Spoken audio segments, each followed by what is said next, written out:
नमस्कार दोस्तों, मैं सुनील छैला बिहारी आपको प्रणाम करता हूं। और एक फ़िल्म जिसकी पूरे देश में ही नहीं पूरी दुनिया में चर्चा हो रही है, उस फिल्म का नाम है पठान।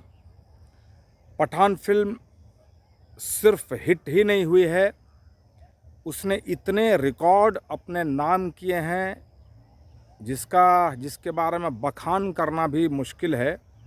इतने रिकॉर्ड उसके नाम हुए हैं। तो मैं आज ये बात करने आया हूं कि पठान फिल्म के हिट होने के मायने क्या हैं और इस बारे में मैं बात क्यों करना चाह रहा हूं, क्योंकि आपको भी पता है कि पठान फिल्म ही नहीं, इसके पहले भी जितनी फिल्में कोरोना के बाद से आई है, सबको बॉलीवुड फिल्मों को बॉयकॉट करने की बात हो रही है। मतलब इसको मत देखिए।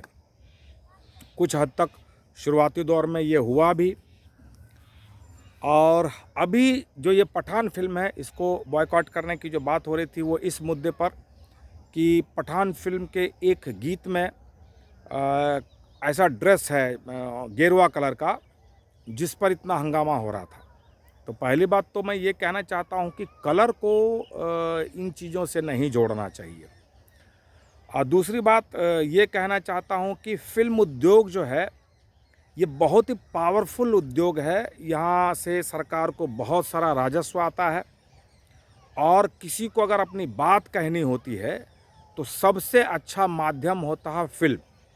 इसलिए फिल्मों का चलना बहुत ज़्यादा ज़रूरी है, क्योंकि अगर फिल्में नहीं चलेंगी तो फिल्म उद्योग घाटे में जाएगा, फिल्म उद्योग घाटे में जाएगा तो फिल्में कम बनेंगी तो बहुत लोगों की रोजी रोटी इससे जुड़ी होती है।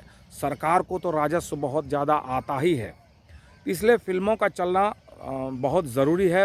और आज जो पठान फिल्म हिट हुई है, तो मैं पठान फिल्म हिट होने के लिए हिंदुस्तान को बधाई देता हूं, क्योंकि फिल्मों का हिट होना बहुत ज़्यादा ज़रूरी है।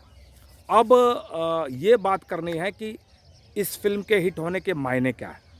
सबसे पहली बात ये कि अगर आप आंख बंद करके किसी को बॉयकॉट करने की बात करेंगे तो लोग अब आंख बंद करके आप पर भरोसा नहीं करेगा।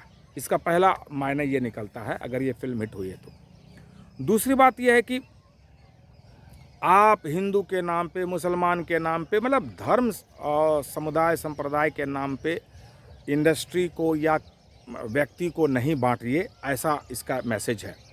क्योंकि अगर आप ये कह के बॉयकॉट करते हैं कि भाई मुस्लिम की फिल्म है या पठान नाम है या गेरुआ कलर जो हिंदुओं का कलर है उसको इन्होंने इस तरह से पहनाया है, तो लोग आपकी बातों पे आंख बंद करके भरोसा नहीं करने वाला है। इसके दूसरे मायने ये। तीसरा कि आप ऐसे कुछ लोगों ने, कुछ मंत्रियों ने, भले भाजपा के मंत्रियों ने ही इसका विरोध किया था, लेकिन प्रधानमंत्री ने, ऐसा सुना गया है कि प्रधानमंत्री ने उन लोगों की क्लास लगाई है कि बेमतलब की बातों को तुल मत दिया करें। और सूचना एवं प्रसारण मंत्री श्री अनुराग ठाकुर जी ने तो टीवी पर आके कहा कि हिंदुस्तानी फिल्म जब हिट होती है तो पूरे हिंदुस्तान का नाम होता है, इसलिए फिल्मों का हिट होना बहुत ज़्यादा ज़रूरी है। और क्यों हिट होना ज़रूरी वो मैंने आपको बता ही दिया। फिल्म उद्योग है, राजस्व आता है सरकार को, और लाखों लोगों की दाल रोटी इससे चलती है, इसलिए फिल्म उद्योग, फिल्मों का हिट होना ज़रूरी है। कुछ मायने मैंने बताए हैं। अब अगला जो मायने है उसका ये कि इसके पहले जो फिल्में फ्लॉप हुई हैं, उसका मतलब ये है कि बॉयकॉट की वजह से फिल्में फ्लॉप नहीं हुए, या तो उन फिल्मों में इतनी ताकत नहीं होगी, इतना मनोरंजन नहीं होगा जिसकी वजह से वो फिल्में फ्लॉप हुई हैं। इसका मतलब कि अगर आप फिल्म में मनोरंजन डालेंगे, स्वस्थ मनोरंजन डालेंगे, तो फिल्में हिट होंगी।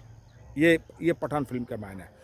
और पठान फिल्म में जो रिकॉर्ड बनाया है, उसमें तो इतना रिकॉर्ड है जिसके बारे में आदमी चर्चा नहीं कर सकता है। पहला रिकॉर्ड ये कि शाहरुख खान की अभी तक की सबसे ज़्यादा ओपनिंग लगने वाली फिल्म है शाहरुख खान की। उसी तरह से दीपिका पादुकोण की भी ये फिल्म सबसे ज़्यादा इनिशियल लगने वाली, सबसे ज़्यादा शुरुआती दौर में हिट होने वाली फिल्म है। स्टार्टिंग के जो 2-3 दिनों का कलेक्शन है वो। उसके बाद तीसरा ये है कि अभी तक जितनी भी फिल्में बनी हैं उसमें ये सिर्फ 2 दिनों का जो कलेक्शन है बहुत ज़बरदस्त है। सिर्फ 2 दिनों में, शुरुआती 2 दिनों में ये 200 करोड़ से ऊपर इसका कलेक्शन है। तीन बात मैंने कही। चौथी बात यह है कि छुट्टी के दिन, छुट्टी तो कल से शुरुआत हुई, मतलब शनिवार से। इसके पहले ही मतलब जब ऑफिस खुला रहता उस दिन में भी इतनी कोई फिल्म इतना कलेक्शन नहीं की थी छुट्टी के पहले वाले दिनों में जितना इस फिल्म ने कलेक्शन किया। अभी छुट्टी का दिन तो शुरुआत हुआ है, उसका क्या कलेक्शन है वो तो बाद में आएगा।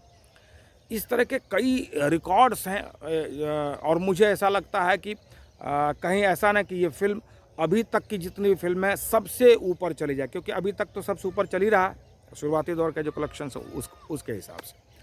और एक बात और मैं कहना चाहूँगा, पिछले दिनों जो शाहरुख खान के सुपुत्र आर्यन खान जो एक केस में फंसे थे, ड्रग्स वगैरह का कुछ मामला था, बाद में उनको बरी कर दिया गया, लेकिन उन दिनों मतलब अच्छा खासा दिन उन्होंने जेल में बिताया और एक बड़े परिवार यानी कि हिंदुस्तान के सुपरस्टार का बेटा, लाडला बेटा अगर जेल में रहे तो उस परिवार पे क्या बीती होगी ये तो वही परिवार समझ रहा होगा।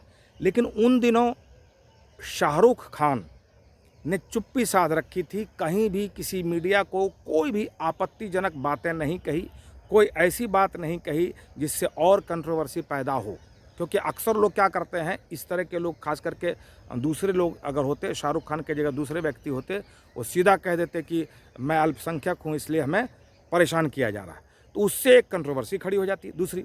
लेकिन उन्होंने कुछ नहीं कहा, उन्होंने कहीं कोई स्टेटमेंट ही नहीं दिया और उस जो जटिल परिस्थिति थी उसका सामना किया और अपने बेटे को निकाला और शांति से जो वो रहे। उन्होंने जो कोई स्टेटमेंट नहीं दिया, ये मुझे लगता है कि हिंदुस्तान की जनता को बड़ा पसंद आया है कि ये व्यक्ति ने कोई ऐसी बात नहीं कही जिससे हमारे सेक्युलरिज्म पे असर पड़े, धर्म निरपेक्षता पे असर पड़े। क्योंकि अक्सर इस तरह का लोग इस तरह की बातें कर देते हैं जिससे कंट्रोवर्सी पैदा होती है। ये भी सीखने की बात है, शाहरुख खान से ये सीखना चाहिए हम लोगों को कि जब भी आपके ऊपर कोई आफत विपत आए तो आप उसका सामना कीजिए, बेवजह से कुछ भी बोल के एक कंट्रोवर्सी मत पैदा कीजिए।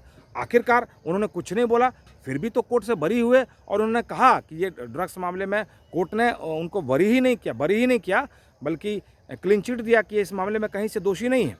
ये जो सारी बातें हैं ओवरऑल ये बहुत अच्छा है और ये पठान फिल्म के पक्ष में जाता है। तो मैं ये कहना चाहूँगा कि इस फिल्म से सीखिए, बेवजह की कंट्रोवर्सी किसी को नहीं करना चाहिए, चाहे वो अल्पसंख्यक समुदाय हो, बहुसंख्यक समुदाय हो, सब मिलजुल कर रहिए। और मैं तो ये कहना चाहता हूँ कि देखिए, हिंदुस्तान जो है ना, ये बड़ा खूबसूरत गुलदस्ता है। खूबसूरत गुलदस्ता मतलब कि एक गुलदस्ते में हर तरह का फूल रहता है। अपना जो हिंदुस्तान है इसमें ये गुलदस्ते में हर तरह का फूल है। इन सभी फूलों को अगर सहेजते हैं आप, सजाते हैं आप, तब ये गुलदस्ता बनता है। इस गुलदस्ते को बिखेरिए मत, इस सजावट का आनंद लीजिए।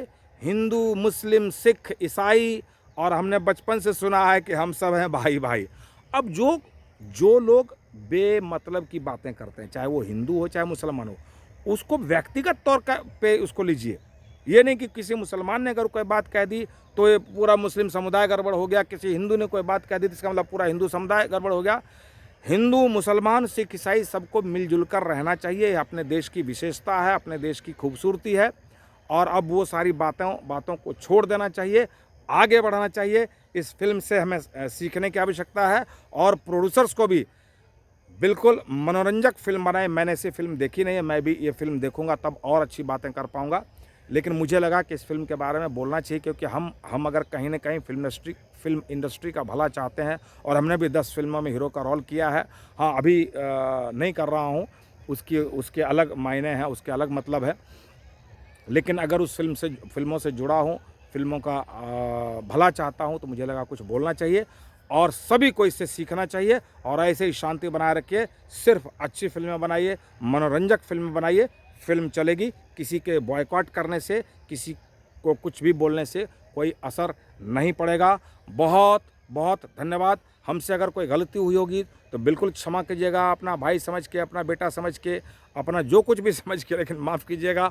और अगर हमारा ये वीडियो आप फेसबुक पे देख रहे हैं तो हमारे फेसबुक को फॉलो कीजिए, लाइक कीजिए, और अगर यूट्यूब पे देख रहे हैं तो हमारे यूट्यूब चैनल को सब्सक्राइब कीजिए और इस वीडियो को शेयर कीजिए ताकि ज़्यादा लोगों तक जाए और सब लोग हम लोग सौहार्द बनाए रखें।